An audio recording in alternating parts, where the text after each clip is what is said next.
Got a breaking update right now. Donald Trump had taken the unprecedented step of suing the entire Maryland bench, the federal bench in Maryland. We now have an update on his effort to sue these judges. Can you explain what just happened? Yeah, Brian, a Trump-appointed judge, Thomas Cullen, just threw out the entirety of Donald Trump and his DOJ's, lawsuit against all federal trial court judges in Maryland over, of all things, a 2-day pause, trying to give the federal judges in Maryland enough time to read the court filings, the petitions that undocumented immigrants filed when they were taken into detention by the Trump administration, in contemplation of deportation. Just a 2-day pause. You called it unprecedented. That's exactly what it is. Trump sued all federal judges in Maryland. Well, a Trump-appointed judge, Thomas Cullen, not only just threw out the lawsuit, he took Trump and Trump's executive branch officials, what I would call his flunkies, to task pretty directly. Let me just read our viewers a couple of sentences that Thomas Cullen wrote.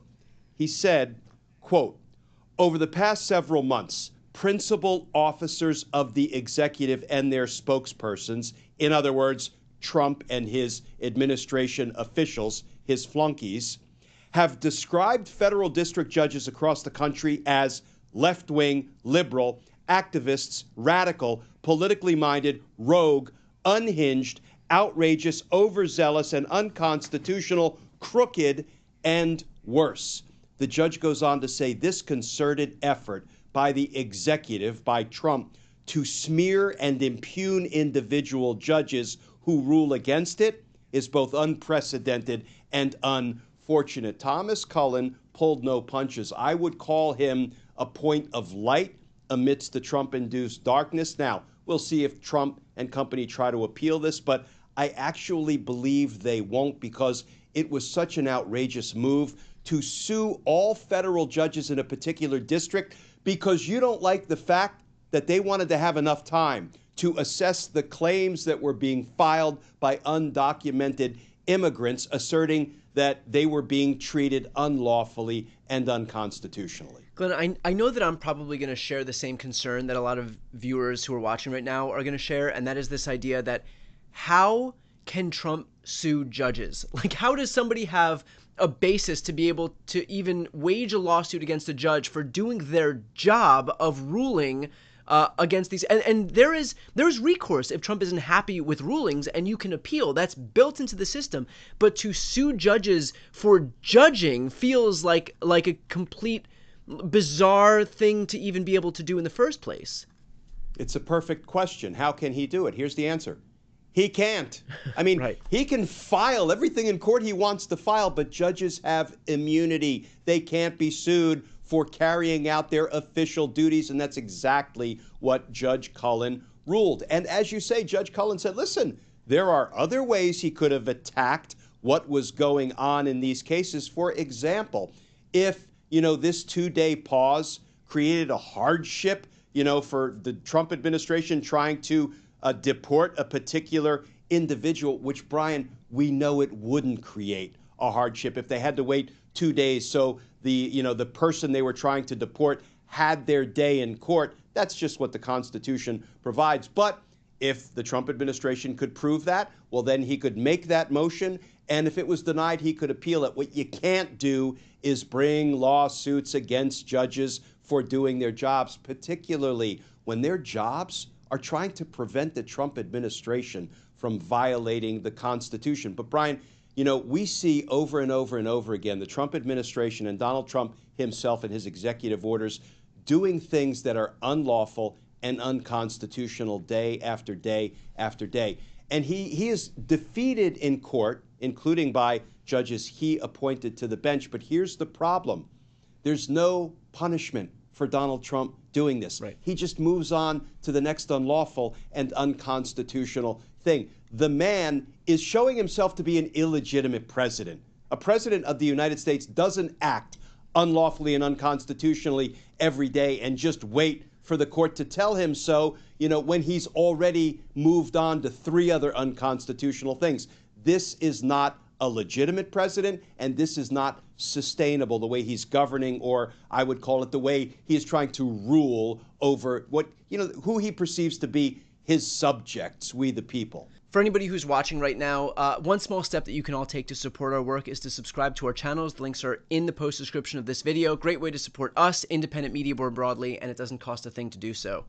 Is there some concern, do you think, from Trump's perspective, that if he does try to appeal this to the appeals court, that this will create precedent, establish some precedent that would then be applicable to the rest of the country? And so if he wants to retain this tool in his arsenal of being able to just sue the entire bench, the entire federal bench in some specific jurisdiction, that he wants to kind of retain that ability to do so by not creating precedent in an unfavorable circumstance. Brian, that would be a normal concern and calculation for legitimate DOJ lawyers and executive branch officials. I don't think he gives a rat's ass about creating bad precedent. The reason I say that, particularly in this setting, right, in the context of suing judges, it's because the precedent is already there. Judges have immunity against being sued for doing their damn job. So he didn't care about that. Why would he care about setting bad precedent in the appeals court if the appeals court upheld Judge Cullen's ruling that, no, you can't do it? So I just think all of the rules of convention are out the window with Trump.